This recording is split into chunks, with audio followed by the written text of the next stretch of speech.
اللہ تعالیٰ کا یہ قانون ہے کہ جو بندہ خدا کی مخلوق میں بانٹتا ہے اللہ تعالیٰ اسے کثیر مقدار میں عطا فرماتا ہے۔ اگر آپ چاہتے ہیں کہ آپ مالدار ہو جائیں، آپ کے پاس رزق زیادہ آئے، تو اس کا ایک آسان سا نسخہ ہے، آپ اللہ کی مخلوق میں بانٹنا شروع کر دیں۔ جب آپ لوگوں میں تقسیم کرنا شروع کر دیں گے تو لوگوں کے حصے کا رزق بھی اللہ آپ کے ہاتھ میں دے دے گا، جائے گا انہیں تک جن کا حق ہے، لیکن آپ کے ہاتھ سے جائے گا، آپ کے نامہ اعمال میں جو ثواب بھی لکھا جاتا رہے گا، اور کسی نہ کسی ذریعے سے اللہ تعالیٰ وہ رزق آپ کی ملک میں عطا کر دے گا۔ پرانے دور میں کنویں ہوتے تھے تو لوگ ان سے پانی بھرنے کے لیے جاتے تھے۔ گاؤں میں چند ایک کنویں ہوتے تھے جہاں سے لوگ پانی بھر کے لاتے تھے اور اپنی ضروریات پوری کرتے تھے۔ ان کنووں کا پانی جب تک لوگوں تک پہنچتا رہا اور لوگ اس میں سے بھرتے رہے، ان کا پانی زیادہ گہرا بھی نہیں ہوتا تھا اور وہ خراب بھی نہیں ہوتا تھا۔ تو لہٰذا جب ان کنووں نے باہر دینا چھوڑ دیا تو اب اس کنویں کے اندر پانی جو ہے وہ بدبودار بھی ہو گیا اور وہ نیچے گہرائی کے اندر بھی چلا گیا۔ یہی مثال ہے کہ انسان کے مال و دولت کی، وہ جب تک لوگوں میں بانٹتا رہتا ہے، تقسیم کرتا رہتا ہے، اللہ اس سے بھی عطا کرتا رہتا ہے، اور جب وہ لوگوں میں بانٹنا ختم کر دیتا ہے تو پھر اس کا جو مال و دولت ہے وہ بھی تباہ و برباد ہونا شروع ہو جاتا ہے۔ تو یہ قانون قدرت ہے کہ جو مخلوق میں بانٹتا رہتا ہے اللہ اس کو مزید عطا فرماتا رہتا ہے۔ دوسرا قانون یہ ہے کہ حلال طریقے سے رزق کمائیں گے تو کبھی ختم نہیں ہوگا، اور حرام طریقے سے کمائیں گے تو بے شک زیادہ بھی انسان کے پاس کیوں نہ ہو وہ ختم ہو جاتا ہے۔ اس کی مثال قدرت کے کچھ ایسے قوانین ہیں جن میں غور و فکر کرنے سے انسان کو بہت ساری چیزیں سمجھ میں آتی ہیں۔ دنیا میں حرام جانور زیادہ تعداد میں پیدا ہوتے ہیں، چاہے وہ شیر کے بچے ہوں، چاہے وہ کتیا کے بچے ہوں، چاہے وہ سانپ کے بچے ہوں۔ جو حرام جانور ہیں اب دیکھیں پیدائش میں ان کی تعداد زیادہ ہے، اور جو حلال جانور ہیں وہ گائے، بھینس، بکری وغیرہ ہو، عموماً یہ جب ان کی مادہ جنم دیتی ہے تو ایک آدھ بچہ ان کا پیدا ہوتا ہے، لیکن اس کے باوجود بھی کبھی آپ سروے کر کے دیکھیں تو دنیا کے اندر حلال جانوروں کی تعداد زیادہ ہے اور حرام جانوروں کی تعداد کم ہے۔ حلال جانور زیادہ تعداد میں ذبح بھی ہوتے ہیں، لوگ ان کو کھاتے بھی ہیں، لیکن اس کے باوجود بھی حرام جانور جو ہے وہ کم تعداد کے اندر پائے جاتے ہیں۔ تو گویا بتا دیا حرام زیادہ بھی ہو تو وہ تباہ ہو جاتا ہے، ختم ہو جاتا ہے۔ حرام اور حلال اگر تھوڑا بھی ہو تو وہ ختم نہیں ہوتا، اللہ اس میں برکتیں عطا فرما دیتا ہے۔ تو حلال رزق تھوڑا ہی کما لیں، نظر آنے میں تھوڑا ہوگا لیکن آپ کی ساری ضرورتیں بھی پوری ہو جائیں گی، اس کے باوجود بچ جائے گا۔ اور حرام رزق جو ہے وہ نظر آنے میں زیادہ ہوگا لیکن اس کے باوجود آپ کی ضرورتیں بھی پوری نہیں ہوں گی اور وہ مال ختم بھی ہو جائے گا۔ تو یہ قدرت کا قانون ہے۔ تیسری بات یہ ذہن میں رکھ لیں کہ صدقہ کرنے سے، اللہ کی راہ میں مال بانٹنے سے، غریب غرباء اور مساکین میں تقسیم کرنے سے مال میں اضافہ ہوتا ہے، مال میں کبھی کمی نہیں آتی۔ بظاہر آپ دیکھیں تو مال کم ہوتا ہوا محسوس ہوتا ہے، لیکن اللہ تعالیٰ نے قرآن مجید میں ارشاد فرمایا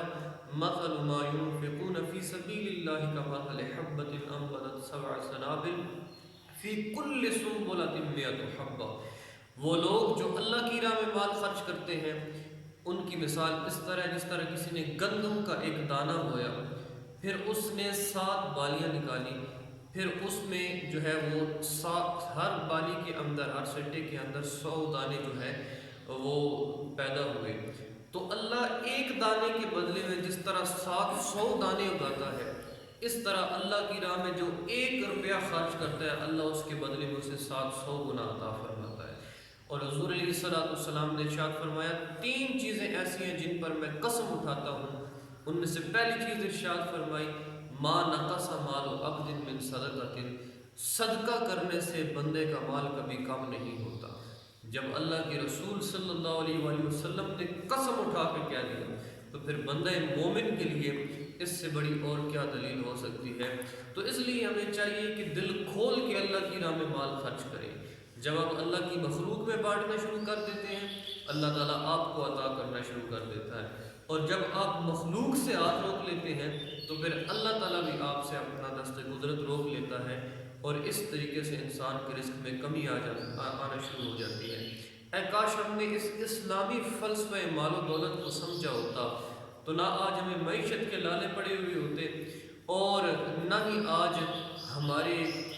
جو ہے معاشرے کے اندر کوئی غریب جو ہے بیچارہ اپنی ضروریات کے لیے ترس رہا ہوگا۔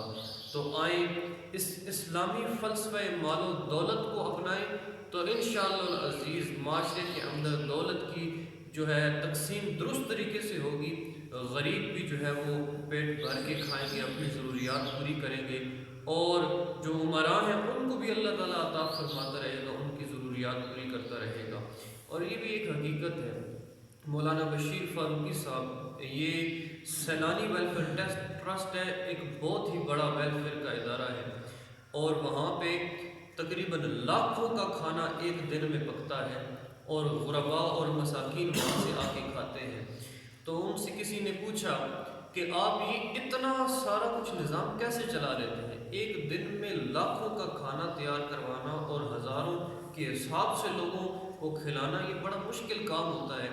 تو آپ اتنا کیسے کر لیتے ہیں؟ تو وہ کہنے لگے کہ میرے پاس جب بھی کوئی بندہ صدقہ خیرات کرنے کے لیے آتا ہے تو اس سے اگلی دفعہ آئے تو عموماً وہ پہلے سے زیادہ رقم صدقہ خیرات میں دے کے جاتا ہے۔ اور کہتے ہیں میں نے ان سے پوچھا کہ تم اتنا کیوں مطلب میرے پاس لے کے آتے ہو اور ہر دفعہ پہلے سے بڑھ کر جو تم خدمت کرتے ہو؟ تو انہوں نے کہا کہ جب سے ہم نے اس ویلفیئر ٹرسٹ کو دینا شروع کیا ہے، اس وقت سے پتہ نہیں کیا ہوا ہے، ہمارے کاروبار کو پر لگ گئے ہیں، اور کہاں کہاں سے گاہک کھینچے چلے آتے ہیں ہماری دکانوں کے اوپر، اور ہمارا کام دن بدن بڑھتا ہی چلا جاتا ہے۔ تو جب اللہ کی راہ میں دینا شروع کر دیں گے، جتنا زیادہ دینا شروع کر دیں گے، اللہ تعالیٰ آپ کو اتنا زیادہ دینا شروع کر دے گا، آپ کے کاروبار میں برکت ہو جائے گی، آپ کو کوئی ایسی جاب مل جائے گی، آپ کو کہیں نہ کہیں سے رزق آنا شروع ہو جائے گا، جب آپ خدا کی راہ میں تقسیم کرنا اور مخلوق خدا میں بانٹنا شروع کر دیں گے۔ تو اس لیے اس گفتگو کے بعد میں سمجھتا ہوں آج سے ہمیں جب اللہ کی راہ میں دینے کی باری آئی تو دل کھول کے خرچ کرنا چاہیے، اور یہ ایک بڑا خوبصورت موقع ہے رمضان المبارک، ہر نیکی کا اجر 70 گنا بڑھا کے دیا جاتا ہے۔ تو کوشش کریں اس ماہ رمضان المبارک کے اندر یہ نیت کریں کہ انشاءاللہ جو اپنی ضروریات ہیں، اہم ضروریات، ان کا خیال کرتے ہوئے جو باقی ہمارے پاس رقم موجود ہے وہ انشاءاللہ العزیز ہم ساری کی ساری اس مہینے میں کم از کم اللہ کی راہ میں خرچ کر دیں۔